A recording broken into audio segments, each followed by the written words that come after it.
Real Talk with Grace Redman features conversations with fierce and fabulous people from Grace's community and circle who inspire others with their stories of overcoming challenges to create amazing. Grace is an entrepreneur and success coach who works with individuals to diminish their negative mental chatter, boost their confidence, achieve their goals, and increase their prosperity mindset. Get ready for a series of anything goes conversations with remarkable men and women that will get you jazzed for life's unlimited possibilities of success, freedom, and fun. Welcome to Real Talk with Grace Redman.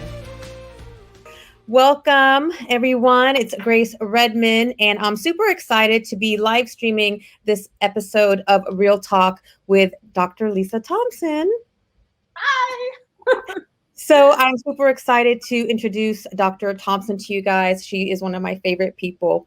Dr. Lisa Thompson is an intuitive transformational coach who empowers women to intentionally design their best life by living from their yes, so they can embrace self-love, trust their intuition, and gracefully move forward through their fears to take inspired action to live a life they love. She is the best-selling author of Sacred Soul Love and Sacred Soul Spaces. She leads destination retreats and teaches online courses. Her services also include human design chart readings and past life regression therapy, which I love all of that. So I'm so excited for you to be here today.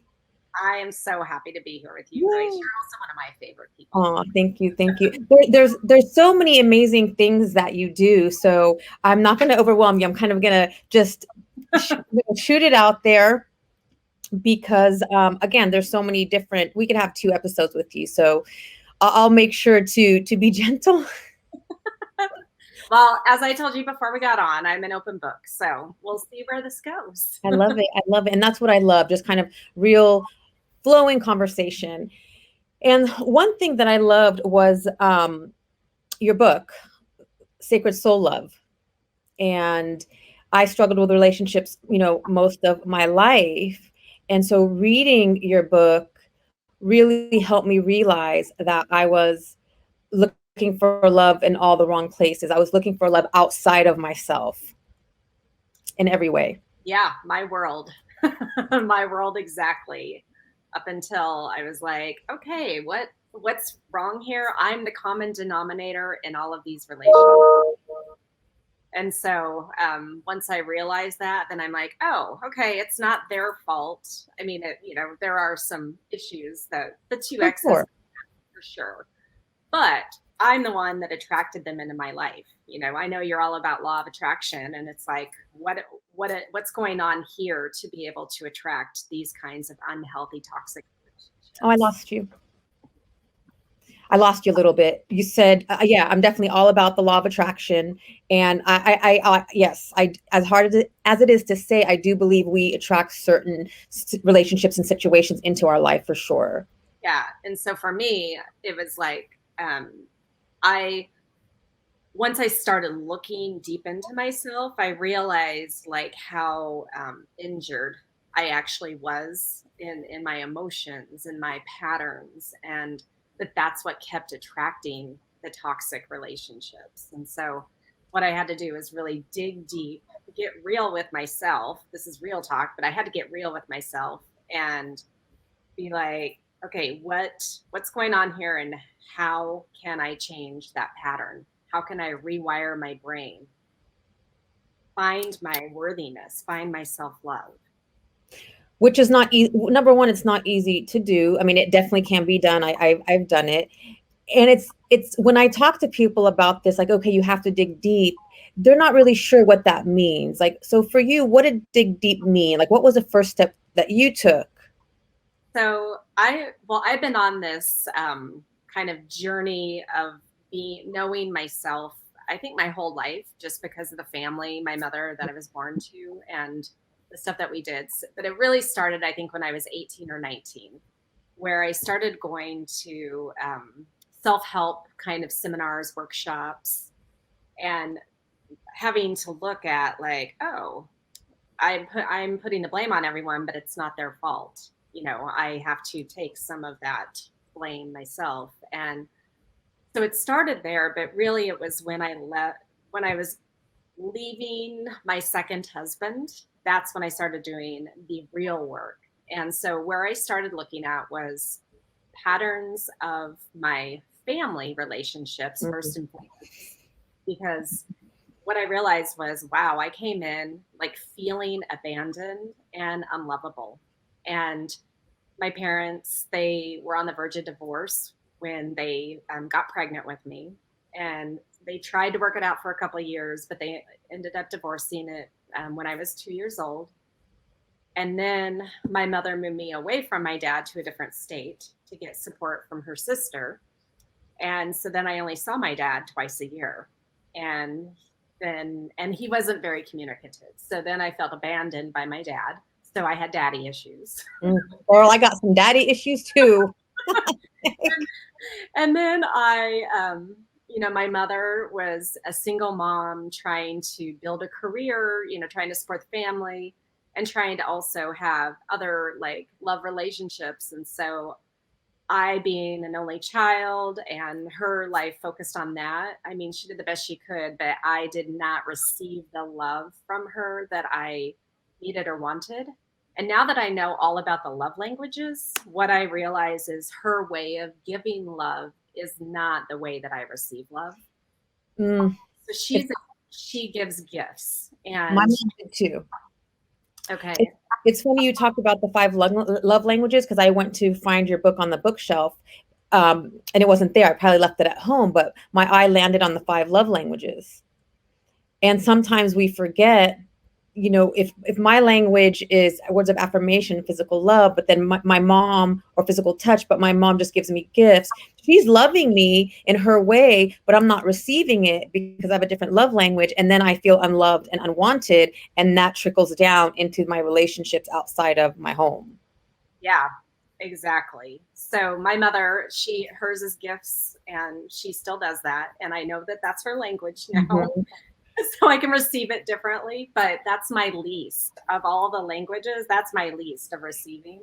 Me And too. so it's Me too. really like quality time, which I didn't get at all, and acts of service are Mhm. mine. I mean, the others are great, physical touch and the affirmations, but um, so I wasn't feeling like I loved at all. And I felt like I had to prove myself. I'm an overachiever. I had to be perfect to feel like I would get noticed and be worthy to my parents. I think that's where you and I are very similar. It's like Yeah. I was an overachiever because if I overachieved, then I would get noticed. And it was just, yeah, my worth was tied to how much I could do because then when I did, like you said, we would get noticed. And Yeah. as children, we want to be loved and we're feeling unloved. So we'll do anything we can to get attention. And that bleeds into our adult life. Yes, for sure. And so I had this, empty void that I was trying to fill with. First, it was friends. So I would spend like any amount of time I could outside of my house, like at friends' homes. My best friend Rachel, I lived at her house practically, and she was an only child of a single mom as well. So Mhm. we had a sisterhood in a sense. And then it started being, love relationships or whatever that might look like when you're in middle school and high school. Mhm. But because I was so used to not feeling loved or feeling abandoned, I would choose unknowingly these guys that were the bad guys. They just I thought they were more interesting, even though there were plenty of like loving, intelligent, very sweet guys that would have dated me. But I thought they were too boring. So I needed that drama in my life at that time. Well, well, that's twofold, like the drama and the other piece, like I always dated the bad boys because I didn't feel like I deserved anything better. Like Exactly. I had no self-worth, so I would just take like I would just take anything. Yep, exactly. And so I had one after another, like serial relationships. I never had a break where I was just by myself. Mhm. And that continued through college and grad school and then I married my first husband, and then when I was divorcing him I met my second husband. So there was like no break. Mm-hmm. Well, because, and then correct me if I'm wrong, I guess for me growing up, because I always, and my dad, of course, my dad loved me, but he had a different way of showing it. And I always felt that boys were more important than the girl, so I didn't feel loved. So that led me on a path to continuously want love from a male figure, because I felt like I wasn't good enough. And that's where the daddy issue came. Granted, my dad did, of course, he loved me, but my child brain didn't absorb that. Yes, exactly. So, and I needed that love from the male figure. And I often dated older guys, which I didn't, I mean, I was more mature anyway, but that might have, it wasn't like way older, like dad age kind of. It was like 4 or 5 years older. Okay. And then when I was an adult, then it was like 7 to 10 years older. And, but also like especially in grad school, I was having these relationships. Here I am, like, I'm age 23 to 28 in grad school, and I'm having these relationships, most of which are long distance, which that naturally is going to feed into my feeling of abandonment. Totally. And not having that connection that I really actually wanted. And so it goes back to our limiting beliefs. Totally. And then that's where the limiting beliefs come in. If I believe that I'm not worthy to receive, then I'm going to be in situations and relationships where they're not available. So someone being far away or someone not having time. So basically my belief is coming true because that's what I believe. Exactly. And so, and none of my college and grad school boyfriends were like really abusive per se, although there's one that I can look back and it was totally emotionally abusive and I didn't realize it. Because then once I got into that first marriage, off the charts, emotionally and verbally abusive for the 5 years, and then a physical a couple times. And I woke up, I'm like, how did I get here? Like, what is going on? I used to judge women like me of being in that situation. And then I'm like, oh, I'm here. So it doesn't matter, what your intelligence level, your socioeconomic status, like that. It's just, for me, I'm just like, oh shit, I'm in this situation and I don't know how to get out of it. And then I stayed in it because I didn't know how to get out of it. And I felt like that's what I deserved. I had created that and I didn't know that I was worth more. And he would feed into that saying, no one else is going to love you. The control. That's how they control and manipulate us. Yeah. And because and that happened to me too, and with the men I dated. And then I would think that they were right, that I wasn't good enough. And then you'd think, to stay. And then the codependency came in where I would feel like if I wasn't with them, which they were horribly abusive, then I couldn't. I mean, this is extreme. Not that I couldn't live, but just you felt that that codependency was real. Yes, it was very real. And then with him, though, we had a business together, which made it even harder because then, I had left my academic career. I was a professor. I left that academic career because I had completed that journey. And then we started a business together very early in our relationship. And my family had invested money. I had friends that invested money. And so then I felt obligated. Like, I have to stay here because it's their money and I'm protecting their money, even though I was the one that was suffering. And so for 5 years, I suffered in this for everyone else. And it wasn't until I had my daughter and, I just remember I had her, I'm crying, like she's in my arms. I'm just like, what do I do? What do I do? And, it got really bad after she was born. I thought he would get better. And I know a lot of women think, oh, it's going to get better when the baby comes. Right. And have you heard this before? Women get married hoping that he'll change, and the men get married hoping she won't change. Yeah, I have heard that. And so not only do I have a business with this man, now I have a baby with him. And it got to one point where I was getting so unhealthy. I could feel my body. Like Mm.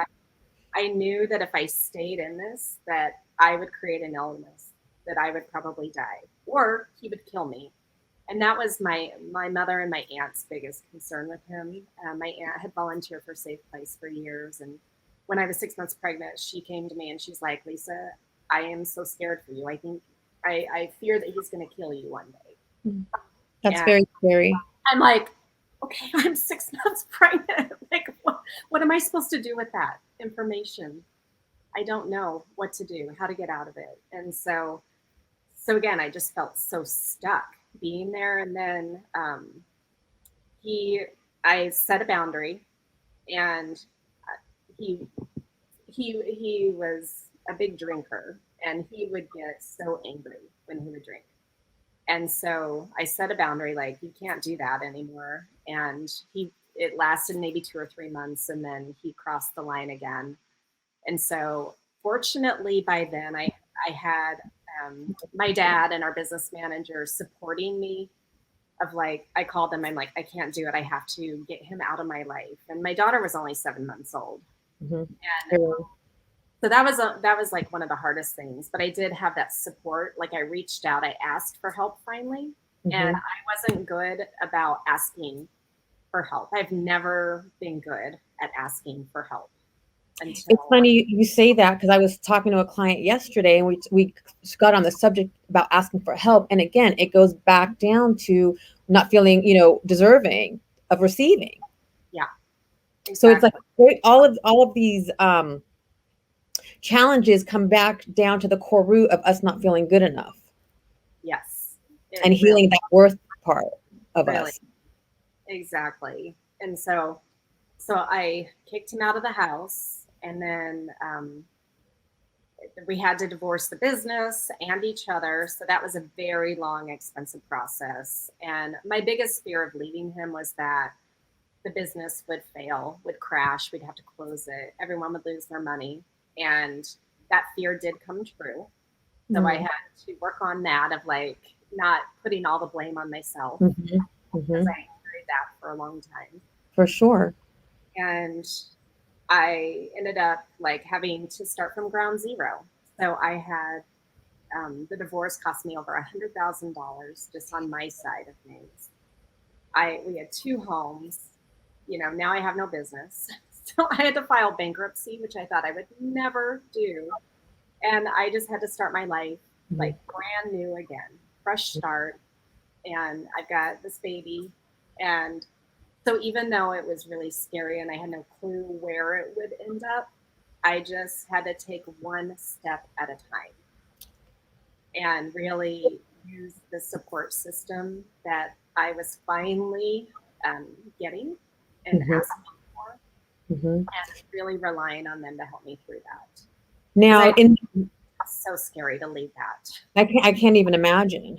And in those moments, like where you felt that fear and so scared, it's like, and also they say everything comes undone to come back together. But when you're in that place, when it's undone, I can imagine it's terrifying. Yeah. I mean, what would get you through? Because I mean, that's a dark night of the soul. What would get you through? What got you through? Well, so actually, I ended up, the judge recommended that I go to Al-Anon, because, and I'm like, I don't want to go to one of those, but I went, and it was fine. It was in the Al-Anon group that I'm like, oh, okay. I didn't understand what a people pleaser or codependent was really until I got there. And then I'm like, oh, okay. It's funny you mentioned Al-Anon, because that's where, when, same thing in my early teens, and my therapist recommended Al-Anon, and I went, I'm like, oh my gosh, I didn't realize that I'm enabling this, and I'm a people pleaser, and I'm pretty fucked up. Yeah, right. But there's hope.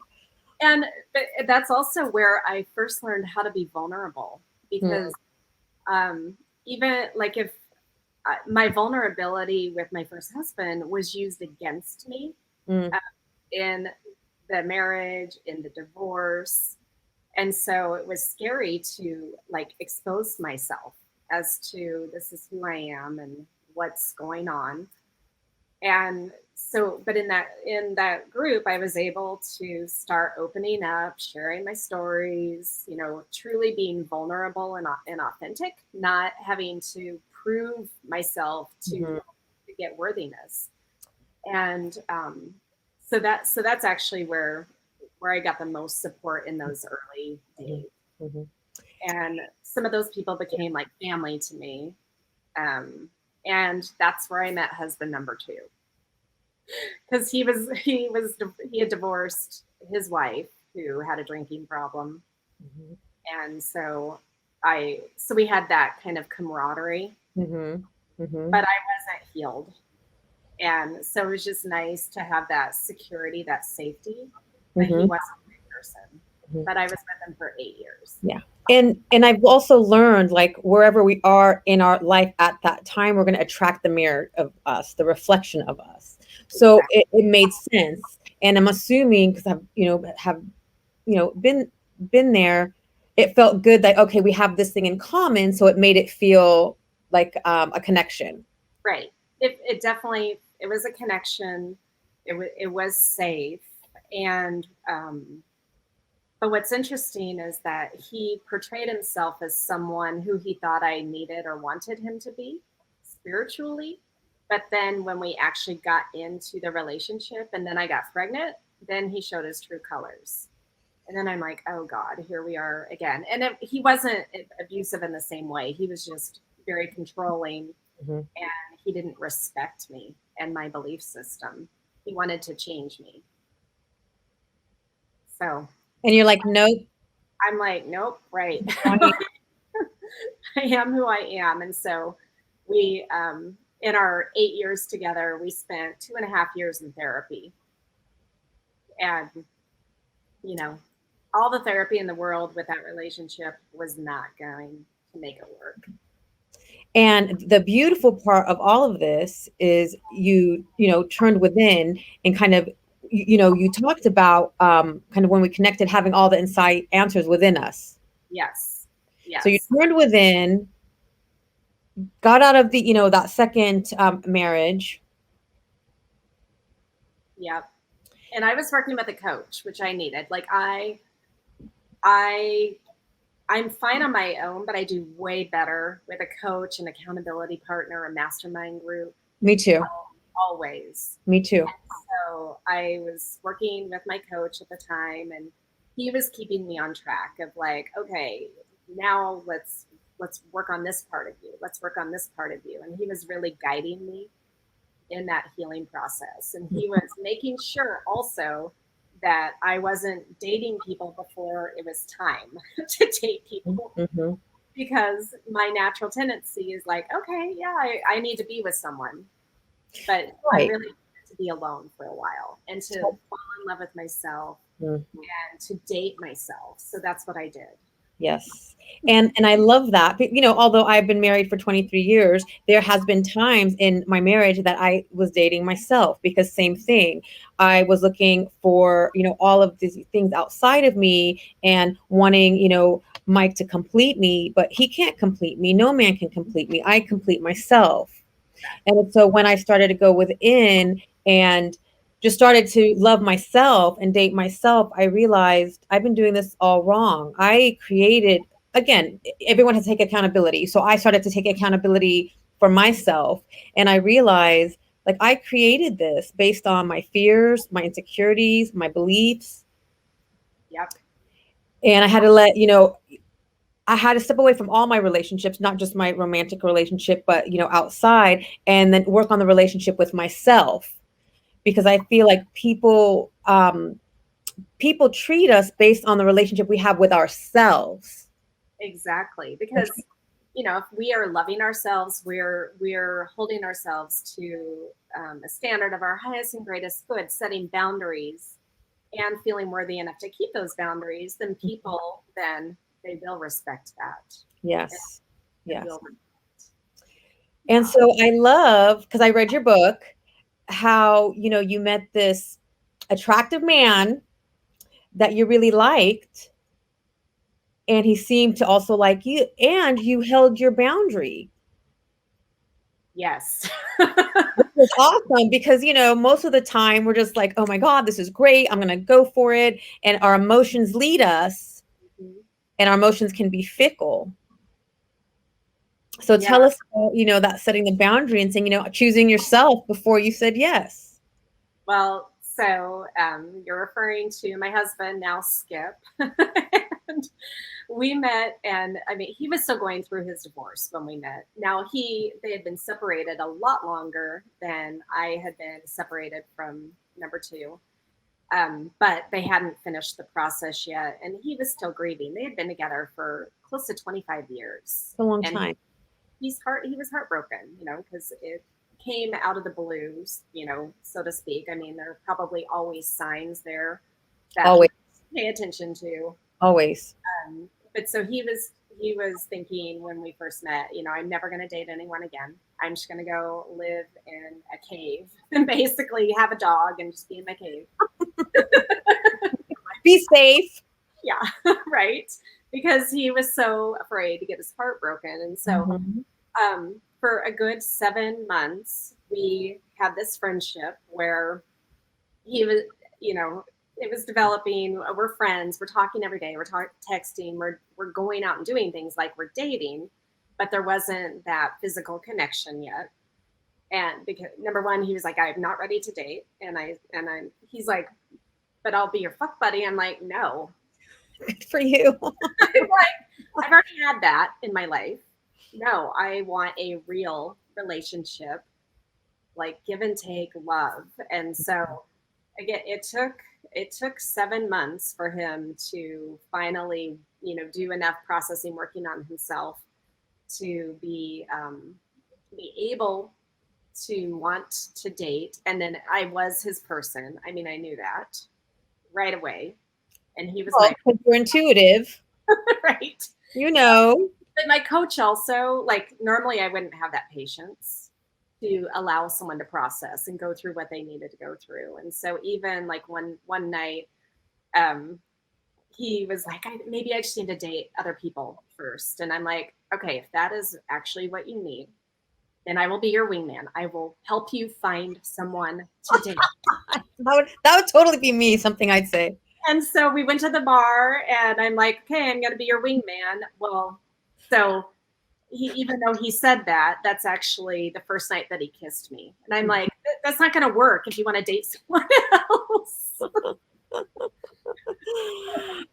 Anyway, yeah. But I had to be strong enough in myself to know what I wanted, what was important enough to me. But also I was still working with my coach, and he helped keep me focused of like, okay, whether it's him or not, just still be loving yourself. Yes. That's the process. But he would also have me go 5 and 10 years in the future and, see, is he still there? Even if he's being really slow, because I'm an impatient person. I want something now. I hear you, sister. And so, but when I would go to the future, he was still there and things were awesome. And so I was like, okay, let me just sit back and enjoy myself and wait for this to happen. And I did. And, 3 years after we started dating, then we got married. He didn't think he would ever marry again. And then he changed his mind. And now we moved to Hawaii. Yeah. All in one time. And me, I love the fabulous, like creating the fab. And you, girl, you have created the fabulous life. Because like sometime last year during COVID, you told us we're moving to Hawaii. I was like, whoa, who does that? So tell us about, like, you just made a decision and decided to move to Hawaii. Yeah. Well, I mean, we were stuck in, quarantine. We're in lockdown in Washington State. And we're sitting around at the dinner table, and my daughter, I think it was at this point, it was maybe April or early May. And we had, lockdown started in March. And so my daughter was like, I want to move to California. I want to move to Malibu. It's like, not right now. Like, yeah. I don't want to move to California. But I'd moved to Hawaii and Skip was like, I'd moved to Hawaii. There you And go. so that's what planted the seed. And then what became, okay, maybe in a couple of years, then got sped up really fast to, okay, within the year, like full year. And then sped up to, by the end of the year, we were on the airplane. Yeah. It was amazing to witness. It was amazing, like so inspiring and amazing to witness, because you had this desire and it just unfolded, so beautifully. And also, while you were in Washington, you've had this amazing um, real estate staging business. And you're freezing or breaking up, Grace. Okay. Lisa, are you there? I'm here. Are you there? You were freezing on me. I lost her. Oh, there you go. Okay. So what I was talking about is you had this amazing real estate staging business, award-winning, because you've won many awards. And at some point, you decided to move into a career as a spiritual teacher. Yeah. So what inspired you to do that? Yeah, that's so. My original career is I have a PhD in biology, and I was a biology professor. Yeah, so I told you 2 episodes for you. Yeah, but I got the degree, I got the tenure track job, and it was like, okay, great. And then it was like, no, I need to do something else. So then I met husband number 1, got into the mortgage industry for 5 years. It was never my passion, but I was really good at it. But it wasn't my passion. And so then when husband number 2, I had the opportunity when I was pregnant to start thinking about, like, what do I want to do next? And so when my son was 6 months old, that's when I started this home staging design company. And I thought, okay, great. I've been a scientist. Now I'm following my art passion. Even though I'd been spiritual my whole life, I never, ever would have thought that I would be doing what I'm doing now. Ever. Yeah. And you're amazing. You're amazing at it. You read my human design chart, which I'll be sharing next week. And I was like, how do you know those things about me, Lisa? Do you want to tell us a little bit about what is human? I didn't even know what human design is. Well, so let me just finish the story real fast, if I can, of like how I got into spiritual teaching. So my mother, I grew up in a spiritual household, and so I've been exposed to all different modalities. And there was a lady in my town that would do scientific hand analyses, similar to palm reading. And so I had her do my hand analysis as well as my children, because she was like, it's really cool to look at your children too. So I was like, okay, I'll do that.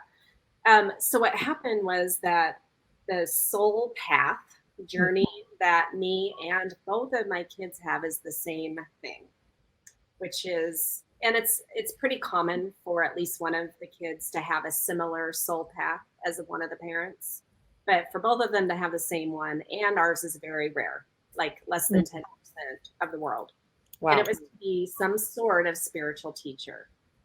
And we have slight variances in what that means. But when she said that I was meant to be a spiritual teacher, I had chills head to toe. And I'm like, I don't even know what that would look like. I have no clue what I would do, what I would teach.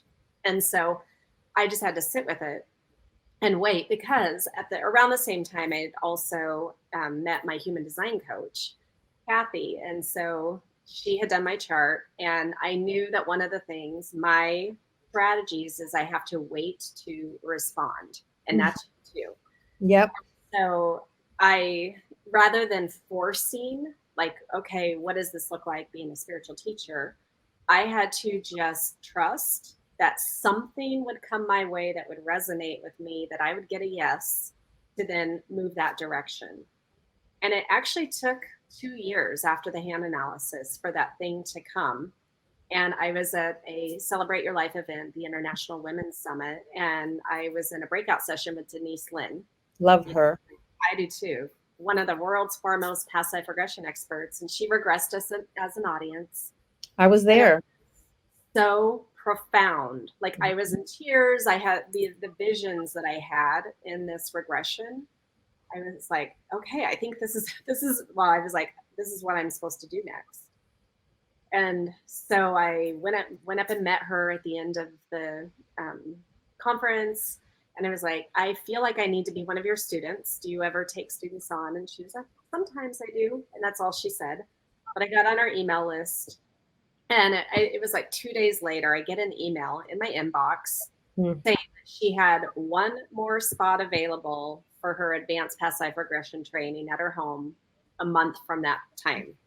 And I got my yes. It was scary though, because I'm like, I don't know, like, how am I going to do this? How am I going to go to California for a week, leave my business, leave my kids? But then Skip, he was like, you're going to go. I can handle the kids.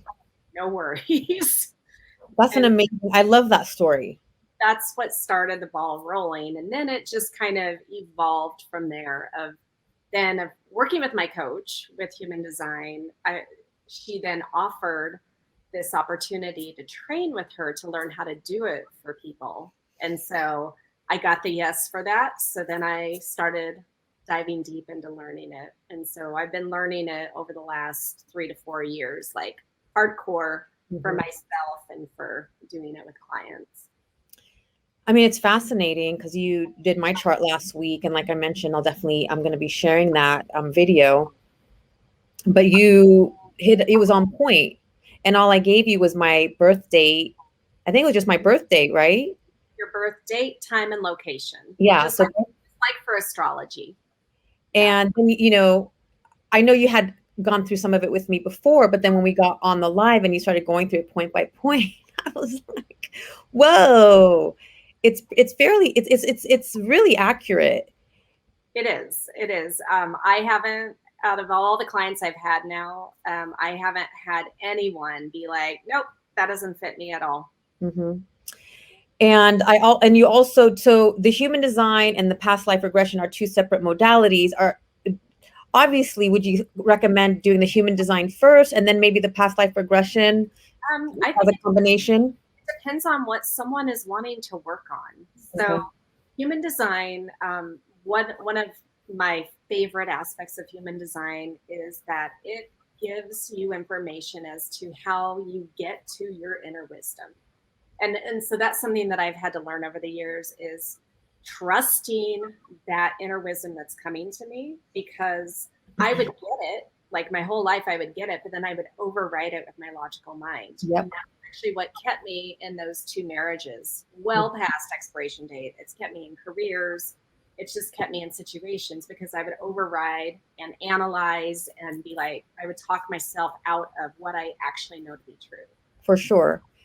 And it's in here, you know, and how do we know it's a yes as opposed to, you know, how sometimes like we're not sure, is it our heart or our intuition, our mind or our intuition leading? How do you know when it's a yes?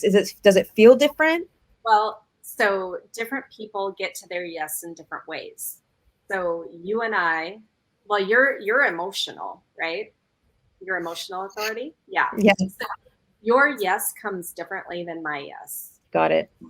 Mine is a true gut feeling.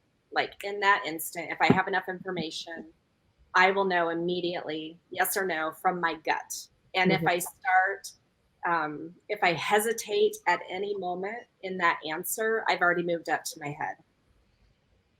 Where yours is emotional, like you are supposed to go through this emotional wave, just a little bit of up and down, and that'll settle down and you'll come to a neutral place where then you have clarity. But for emotional people, it's clarity over time. And so you just have to keep checking in with yourself. Is it still, how do I feel? How do I feel? How do I feel? And if it's continually a yes, then that's something you can trust. And so that having your human design chart read and uncovering, you know, these things about you, I think is really, I know for me, it's helpful, has been helpful, because now I know it's not going to come right away. And now I also know what it feels like. My yes, now I feel it here, whereas before, like for me to know it's a clear yes, I feel it here instead of here. Yeah. Well, and that's very important. None of the inner authorities in human design have it come from here. It's always from from kind of the soul. Yeah, it is the soul, and or different parts of the body. My friend Stephanie, she has to speak, and she'll just talk, and as she's talking, her answer will come forward in her words.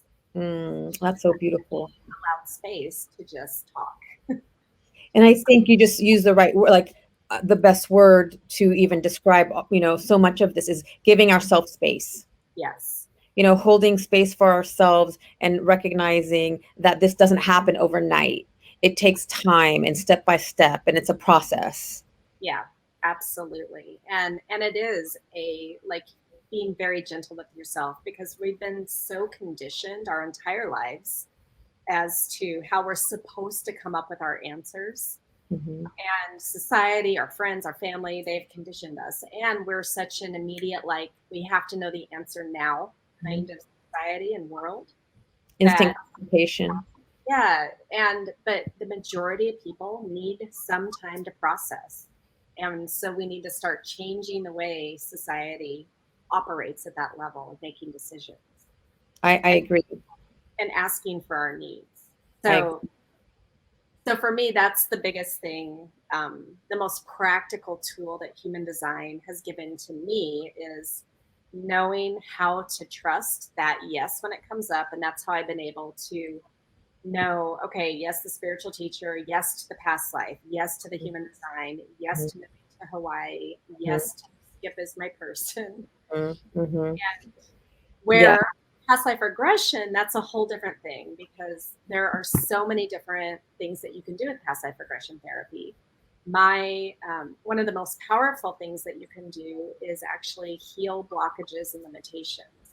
Because what happens is when you go to that subconscious level, you're deep into that, you're actually at the quantum level, and you can make changes at that quantum level.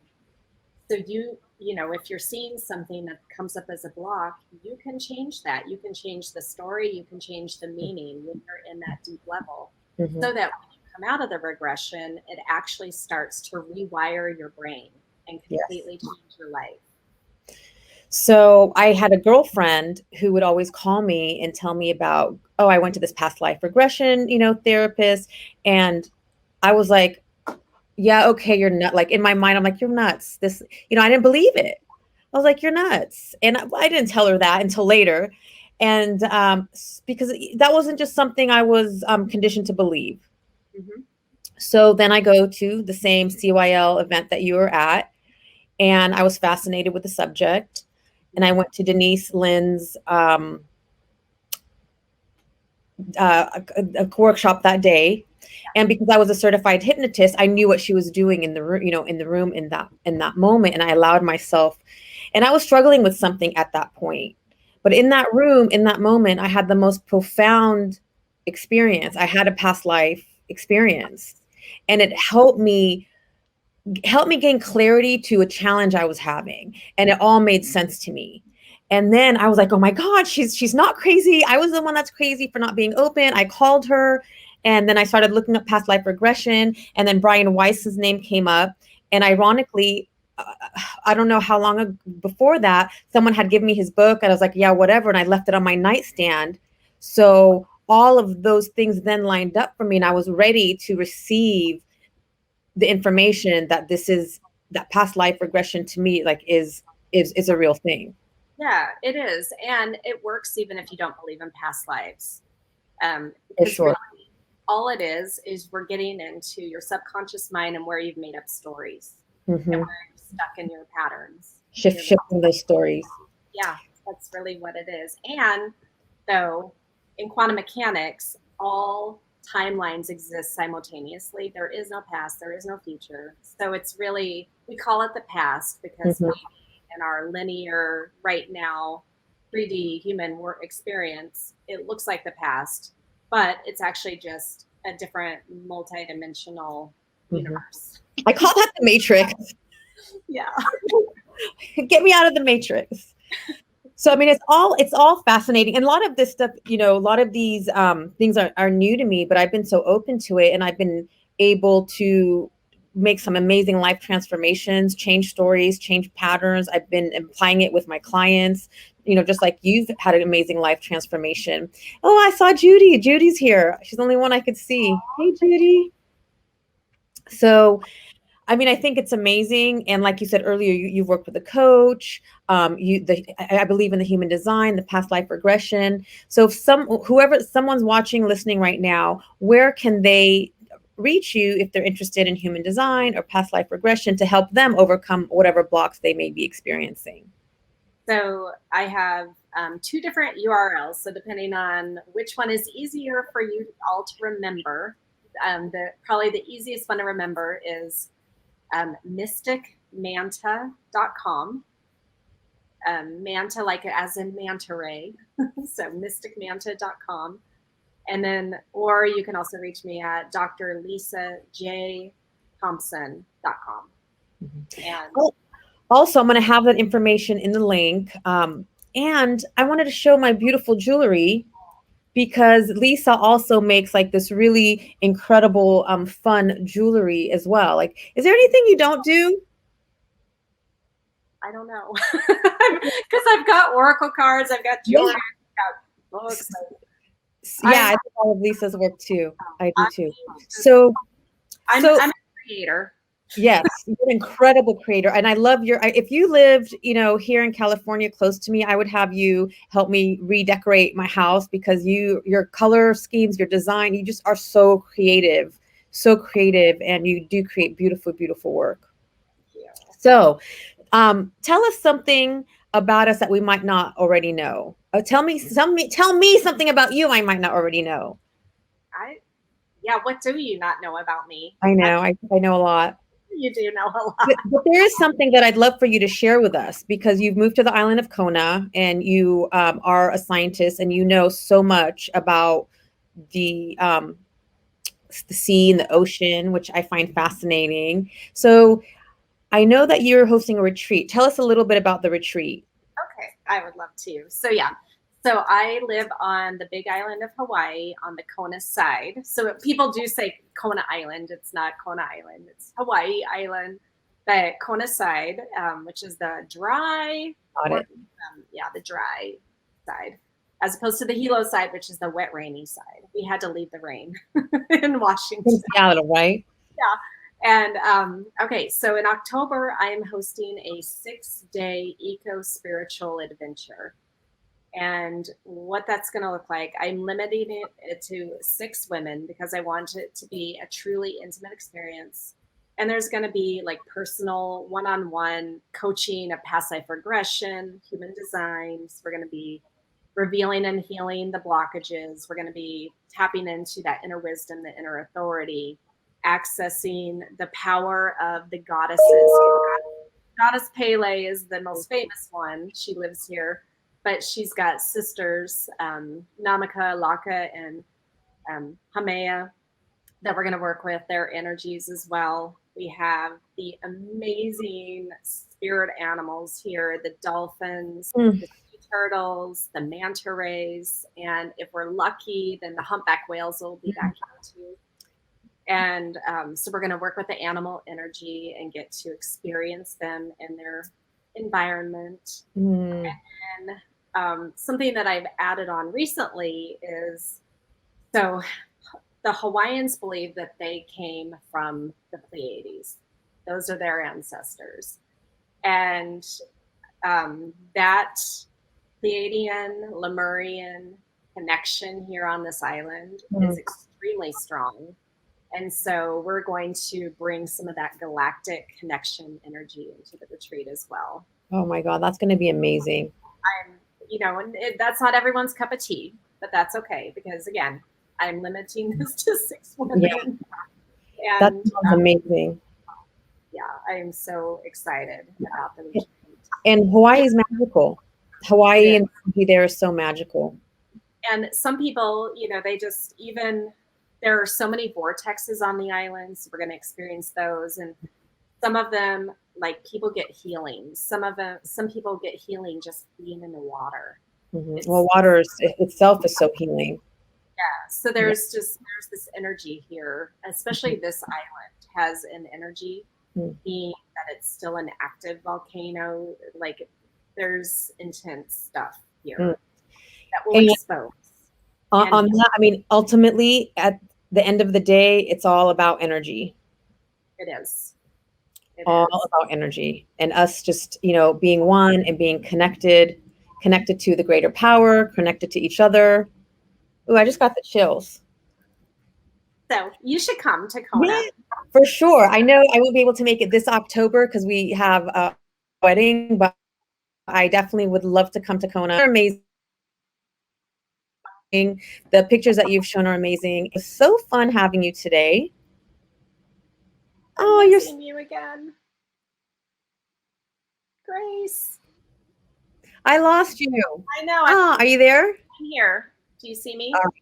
All right. Yeah, I'm gonna just take a minute to check the comments before to see. Judy was with us. Nancy was with us. All right, and we'll definitely, I'll check the comments, and if anyone has any questions, I'll definitely lead them in your direction, because there's so many amazing things that you offer and so many beautiful, like you said, jewelry, decks, and I'd love anyone who's interested to be able to find you, and if they have any questions, I'll lead them your way. Thank you so much. Yeah, you're so welcome. It was so fun having you. So fun. I love talking to you all the time, whether we're doing this or just Me together. too. Me too, because we're going to have another one. We need another episode for everything, because there's so much we could cover. All right, my dear.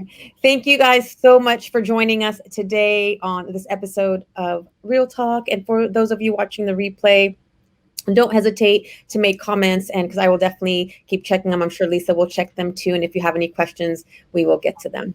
All right. Have a wonderful day, guys. Take care.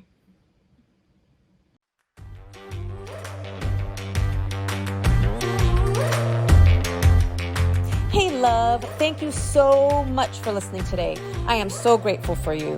I'd like to show you my appreciation by gifting you a free forgiveness self-hypnosis audio download.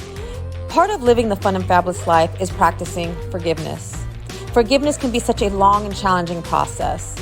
My intention is that this forgiveness audio will help you in practicing forgiveness, especially with yourself. Grab it by visiting daretoachieve.com/forgiveness. For more inspiring tips, make sure to connect with me on social media. Drop me a line on Facebook or Instagram at Grace Redman Dare to Achieve. Until next time, keep moving forward towards living your fabulous life.